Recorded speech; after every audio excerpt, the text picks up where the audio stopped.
Welcome everyone. We're very excited to have you join us for today's webinar, whether you're based in the UK or even the other side of the world. I really appreciate you joining us for today's session. My name's Stephen. I'm the Associate Director of Global Recruitment here in uni, and I'm very excited to talk about the nursing programs we have available at Canterbury Christ Church University, also known as CCCU. So in today's webinar, we'll begin with an overview of CCCU bachelor's and master's nursing programs, including any specialisms available, the entry requirements, and then the NMC pathways as well. We'll also cover insights into clinical training, career opportunities, and student support, followed by a live Q&A session with faculty and our student ambassador, which we're very happy to have with us today. So today, without further ado, let me introduce our distinguished speakers from Canterbury Christ Church University. We have Lisa Rothwell, who is a senior lecturer in child nursing. We have Jodie Bagnall, the admissions officer. We have Matt Mallinson, an admissions officer. We have Richard Venner, the global recruitment officer. And then we have Maud, who is our international student ambassador with us as well. So just some housekeeping rules before we begin. So I just want to share a few reminders so that we ensure a smooth and productive session for everyone. So yeah, you would have heard a mention at the start, but yeah, the webinar is being recorded and a copy of the recording will be shared with you for your reference after the session, in case you have any friends or anyone that you want to share it with as well. And then we'll do a Q&A segment at the end of the webinar, so you can submit your questions at any time. It's probably best to do it during the session so you don't forget, in the Q&A box, and then our team will review and will address the questions, as many questions as possible during the session. We encourage you to stay engaged and make the most of this opportunity to engage with the amazing staff that joined us today. So without further ado, we'll move over to the presentation.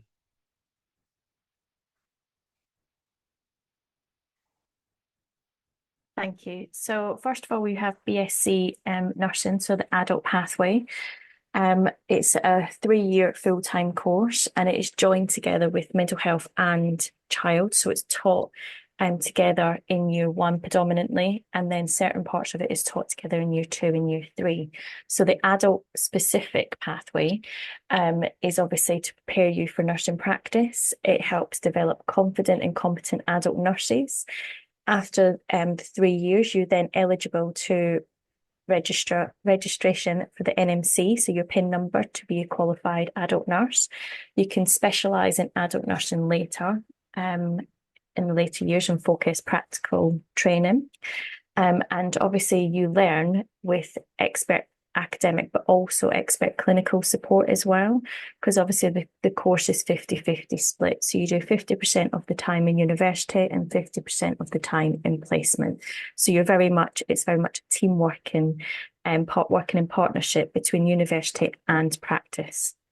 So possible progression after the pathway, obviously you're registered adult nurse, and that can be in NHS or private sector.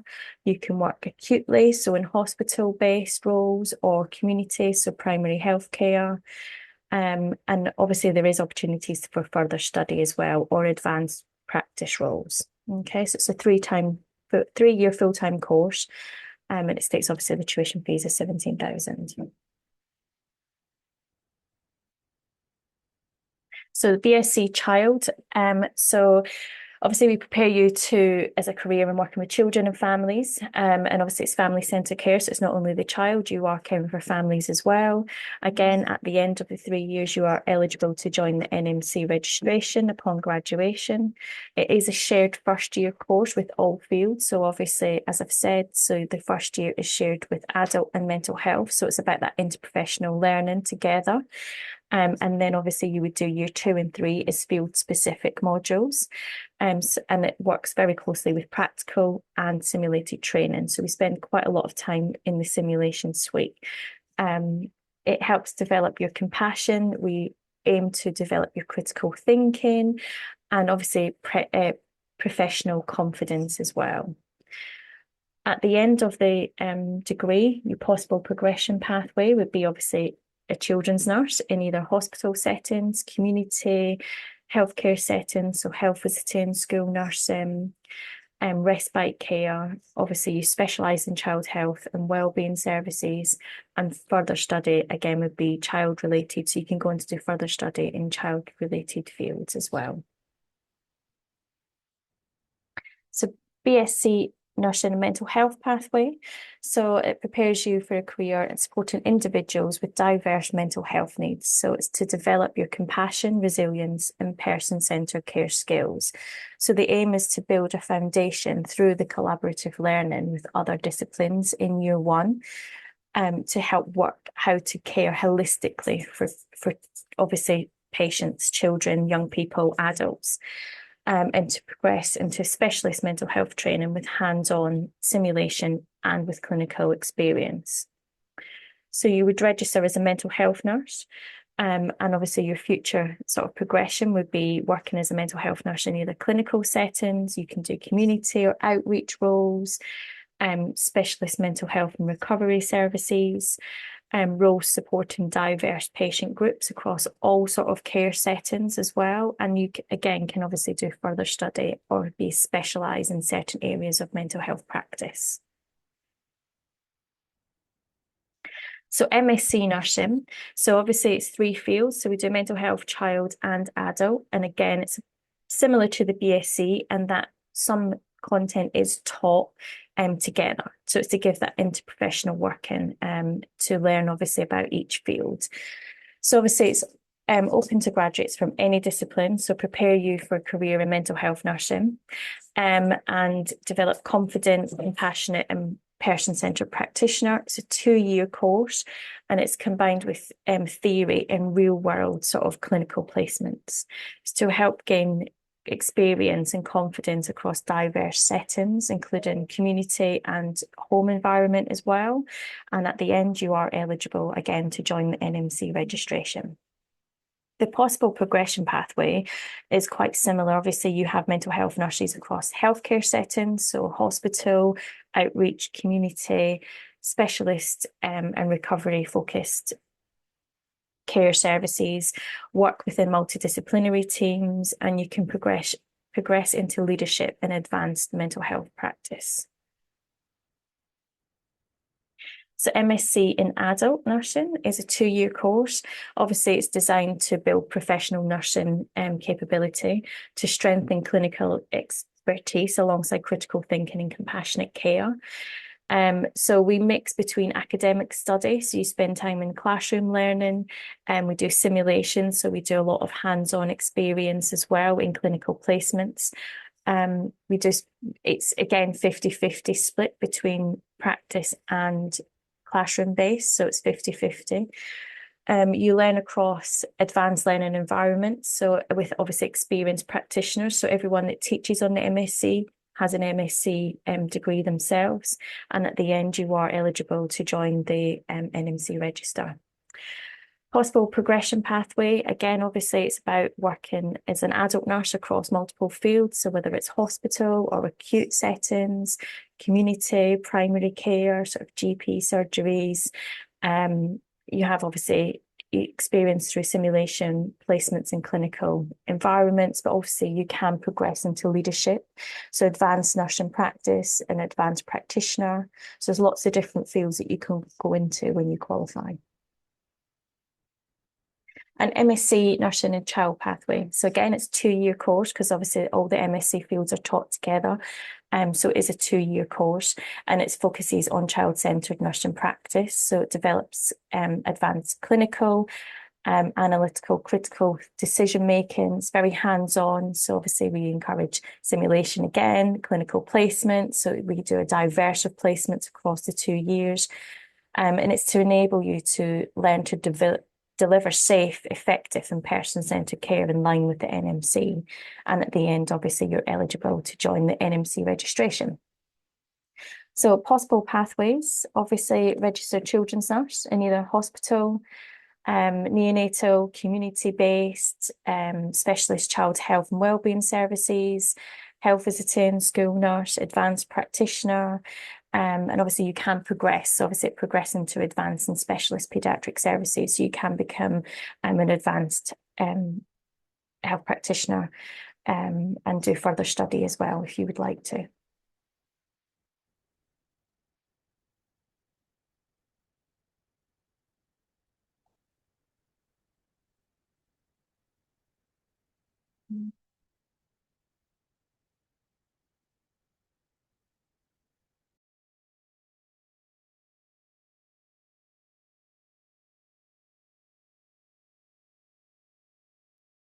I think at this point, maybe Jodie or Matt could talk through the entry requirements slide. Jodie or Matt, that might be useful.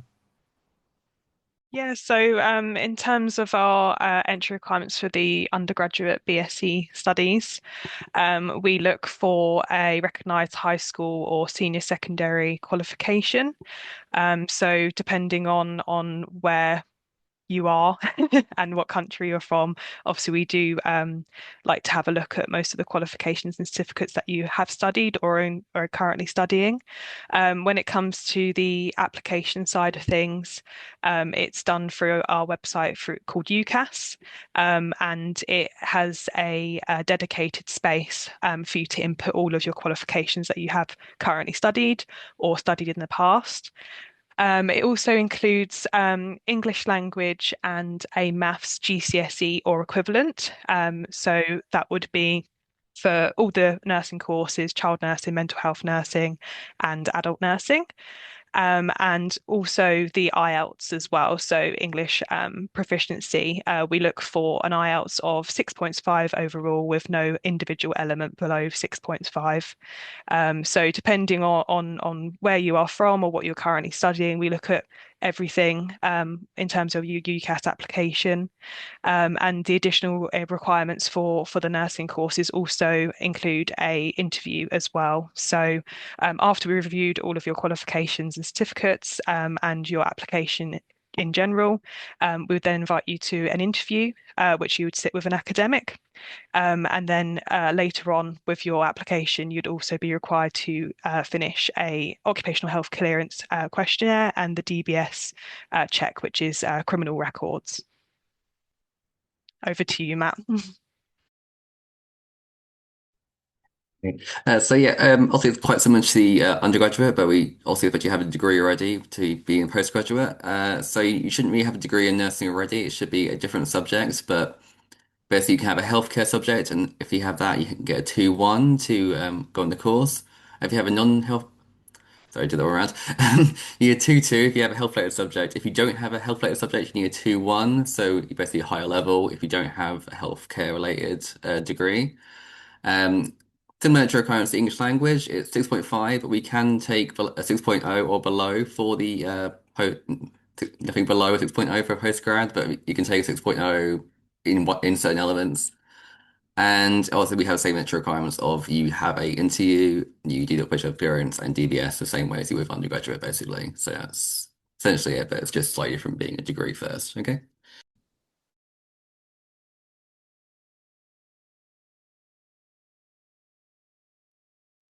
Thank you, guys. Really appreciate that, Lisa, Jodie, and Matt. A great overview of what we have available at the nursing department at CCCU. So on to in my opinion, the most important part of the session, the Q&A.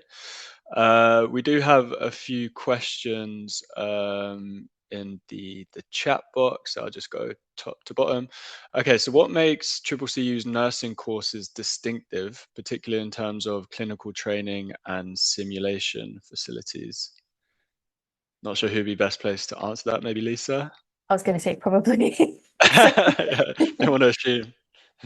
Yeah, so it's amazing at CCCU. Obviously, we have brand new simulation facilities. So we've got the simulation suite, which offers sort of the mimic hospital settings. We've got a community-based flat. So it looks like you're going into someone's house to give you that practice experience. We have X-ray rooms, operating theatre.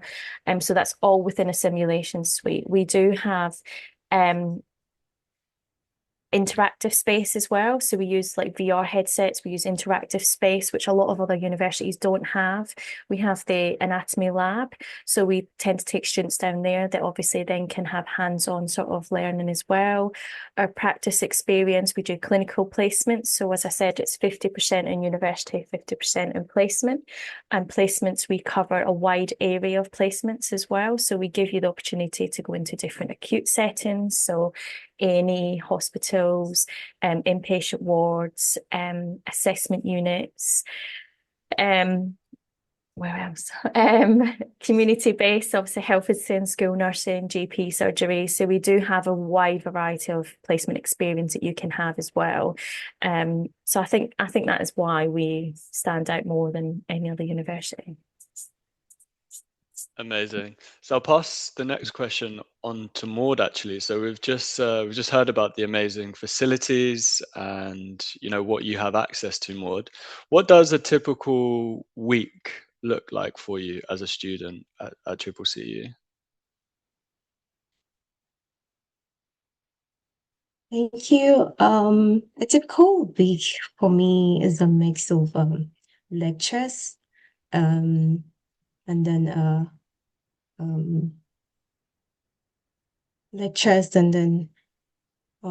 placement blocks, which I'll be going the next 2 weeks, and then self-independent study as well. So this placement block, it gives us opportunity to work in the clinical settings as well.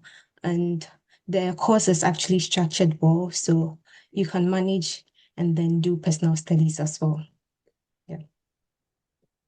Amazing. And in terms of your access to facilities, how often are you using the facilities as a student? So we actually have simulations on Fridays as well. So we actually have a very equipped and facility for our simulation as well, and which helps students a lot. Mm-hmm. Great. And in terms of the teaching style and support from lecturers, what's your view on that?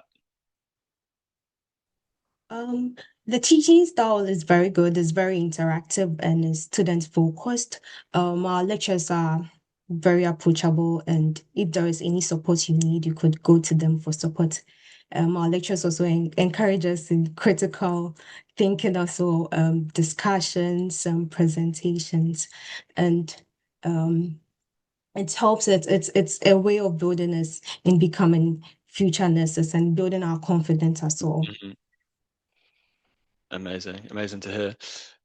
We have a lot of questions now coming through to the Q&A, so I'll go on to the next question. So yeah, back to you, Lisa, I think. So all these courses lead to professional registration. Could you explain how CCCU prepares students for Nursing and Midwifery Council, also known as NMC registration? Sorry, so what was it? How do we prepare? So how does CCCU prepare students for that registration? Okay, so obviously we have a lot of support at the university. So when you're nearly ready to sort of qualify, we prepare students to sort of graduate and essentially find a job. So we encourage them to go to the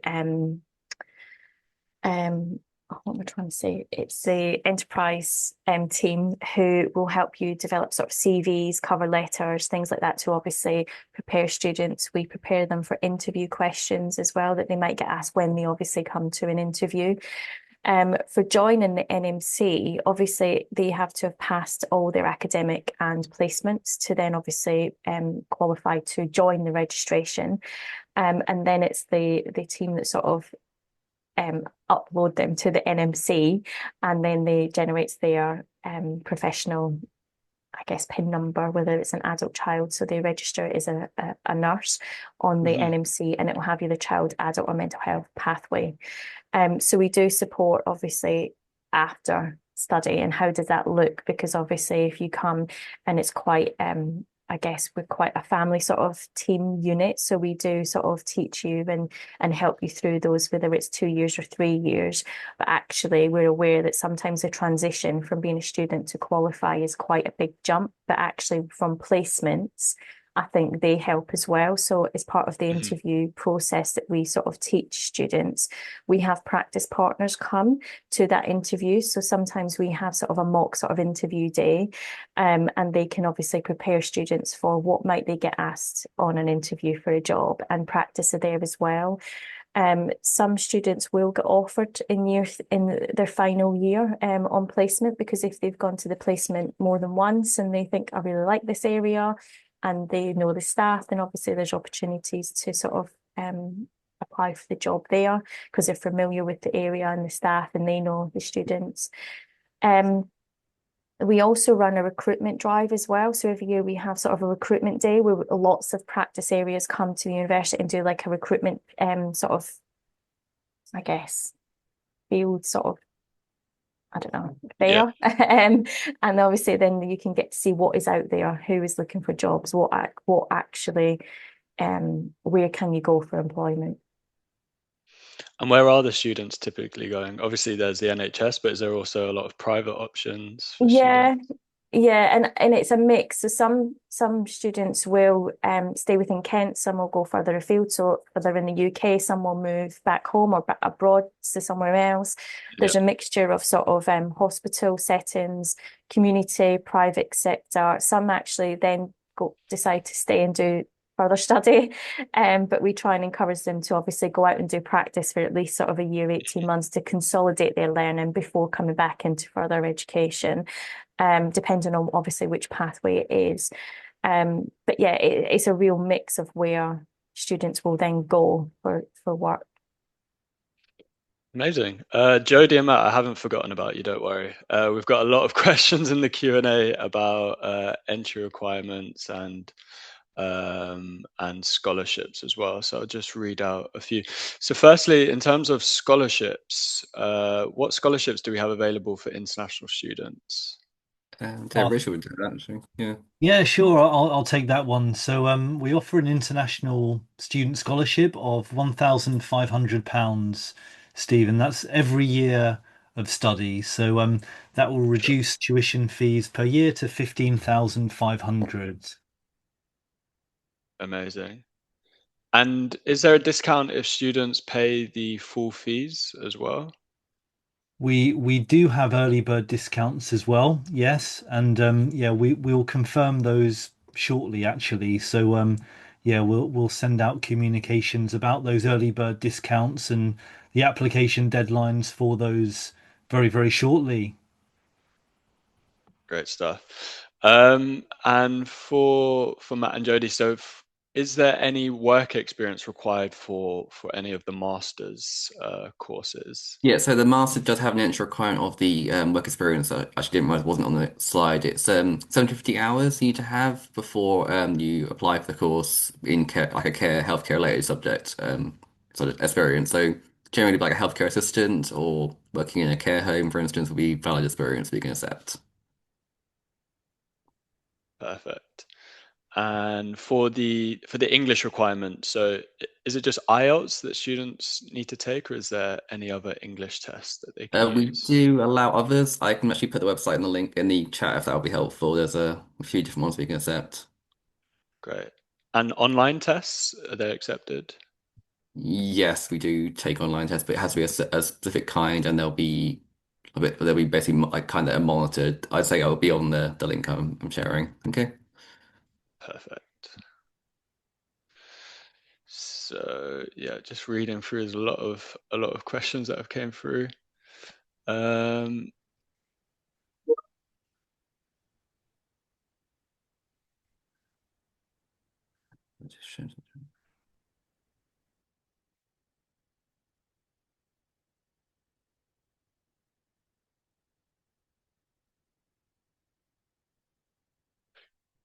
yeah, so Maud, I think we'll go back to you actually. Now that we've got you on the call, we definitely need to utilize your experience. So what has been your favorite part of studying at Canterbury Christ Church University so far? What's been the highlights? My favorite part will be going on placement. Um, it's a wonderful thing to do. You get to have transfer everything you've learned, the theory things you've learned in class, and then applying it into real life situations. And in that process, it is also building me confidently in speaking and also my professionally and personally as well. And then also being confident and competent enough in taking care of patients as well. Mhm. And have you met a lot of other international students whilst studying? Yes, I have. I have met a lot. Even in my class, there is quite a number of them in my class as well. Okay. And coming here, studying in UK and then meeting, it's an opportunity to meet different people from different backgrounds, and it's also enriching me in my learning process as well. And how about Canterbury as a city for students? How's life been for you in Canterbury? Settling in Canterbury has been smooth. The city is student friendly and Hmm. the environment is welcoming. It's a historical place to be in. Um, I find myself in one of the school's accommodations, so I'm in the center. So getting to school, I get to school on time, going to places. There's no need to worry about transportation. Um, Everywhere is walkable, so it has been quite easy to adjust as an international student. Amazing. So yeah, I'll just get to some more questions that we have in the chat. So the bottom question, this is for the admissions team. So how many years of gaps are acceptable for a bachelor's or master's programs? Do we have a certain limit that's applied in terms of a study gap?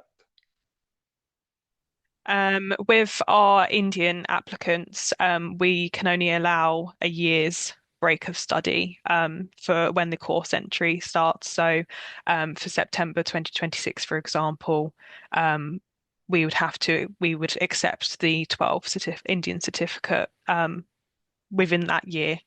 So it has to be recent for the Indian applicants. I believe with other international applications that come in, we don't have too much of a restriction when it comes to that. But Hmm. obviously, sometimes in that time, we would like to see some relevant work experience in the care sector. So like a healthcare assistant or a care worker, something that's relevant to the subject that they're applying to. I don't know if it's slightly different from the MSc, but we require the experience to be within the last 5 years. That's the either having done the work experience to be within 5 years, but also some the learning. If it's not the degree, they need to have done some sort of theoretical learning within the last 5 years to study for the masters. Hmm. And what's like what is it that typically stops an application? Like, what are the biggest queries that you guys have with applications that come in, especially from international students? Whether it's weak personal statements, CVs not showing work, etc. Like, what's the number one for you guys? It's quite a generic question, sorry, but if there is Yeah, anything off the top of your head. in terms of stopping, I'm not sure if you mean just like what delays really, but like generally, if we Yeah, so obviously you have a query of an application, you can't put it forward for unconditional offer because of anything Well, specific. obviously, with the MSc nursing, it goes conditional offer first, regardless, because they have to do portfolio, which are the processing to go through. So Hmm. we would do conditional offer first all the time. But delays generally are like if they haven't provided if they don't say what kind of degree they have, you can also put in UCAS what degree subject they have. If it's not filled in, that does delay it a fair bit. We have to request that from them. Also questioning like GCSE requirements. I mentioned like we're saying for Jody, we need to basically ask what they have if it's not stated. And it can be a bit unclear sometimes in the applications where to see what they have studied previously, which is also helpful to know. We need to know if we can actually accept them or not really. And you kind of delay the whole process if they don't provide us the documents as soon as possible. So generally try and apply with as much as you can really stay in the application form so we can just process it as quickly as possible without having to keep requesting information. Hmm.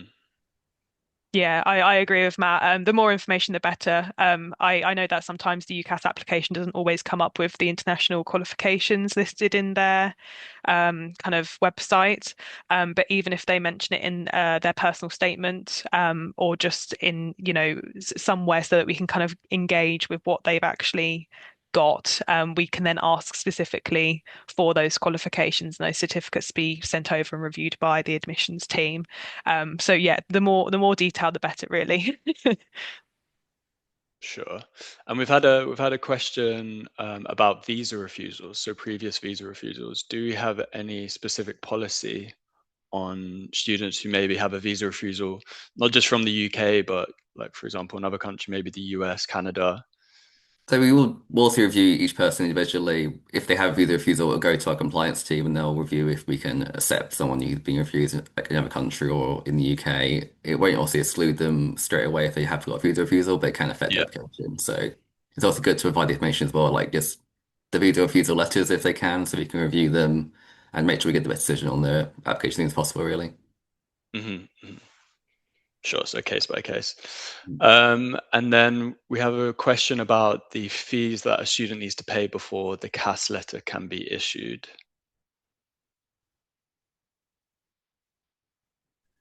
So generally speaking, we ask for a deposit of £5,000, Stephen. That's generally what we ask for. And that's for all students from all countries. Correct. Yes, correct. Amazing. We'll just take a few more questions. So we have one from Rajesh. So some universities in the UK accept students into Master of Nursing courses if they have a minimum of 2 years work experience in the healthcare field, such as working as a carer. Does CCCU accept students into the Master of Nursing course from a different educational background?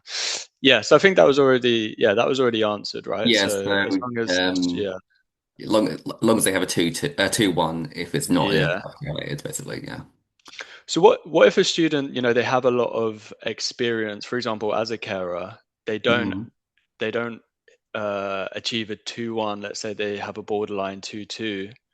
Is there any scope to consider them based on the additional work experience, or is there a So blanket rule?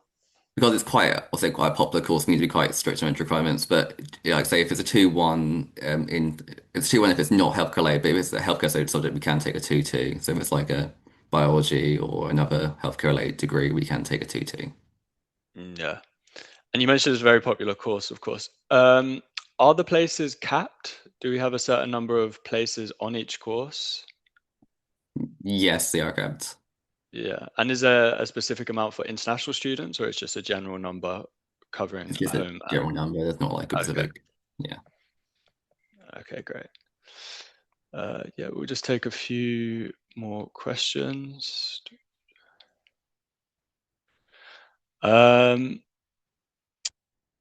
So yeah, there's a question. So are there any specific challenges international students face in nursing courses, and how does CCCU help them overcome these? I'll maybe open this up to Lisa and then to Maud. Yeah. So so obviously at the university we have the graduate school, so we have societies as well that obviously we encourage international students to join societies. In the graduate school they sort of help international students sort of figure out how to get a train ticket, where to sort of get a bus, how to navigate and where things are in Canterbury. Obviously, we have the academic services as well, which obviously will help international students to write at a certain level that we expect them to at university. We offer sort of peer mentoring as well. So we have other international students that have been here longer, that obviously then can support students that come that are quite new, don't know where to go, what to sort of do, who to contact. So we do offer a lot of support for international students. Yeah, and of course there's a lot of international students who are maybe coming from studying a different healthcare system in their home country maybe, and then there's a lot of changes with the UK system. So I guess there's a lot of additional support needed there as well. Maud, what's your experiences? Thank you. So as you mentioned, so my challenge personally was getting to a new health system and probably academic expectation as well. But then CCU has provided support, academic support, and then there is practical placement support as well. So in case you find yourself wanting, you could just go to these various support units so that you could be helped as soon as possible. Amazing, great to hear. And Maud, are you involved in any clubs, societies, extracurricular activities? How are you filling your days outside of the academic stuff?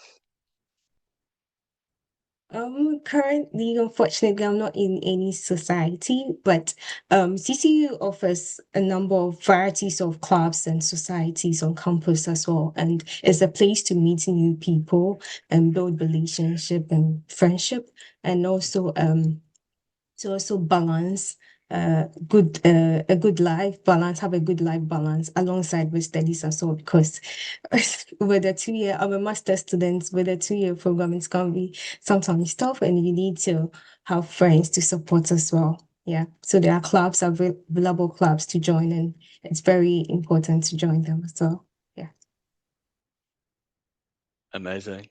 Yeah, so I think we've pretty much answered all the questions in the chat. So yeah, I think we'll leave it there. There's a few questions on entry requirements which we've covered already in the session.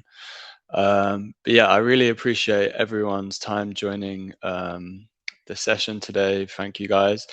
I really appreciate the panel joining. So yeah, Lisa, Jody, Matt, Richard, especially Maud as well, taking the time out of your day. I really hope you have a great time at your clinical experience.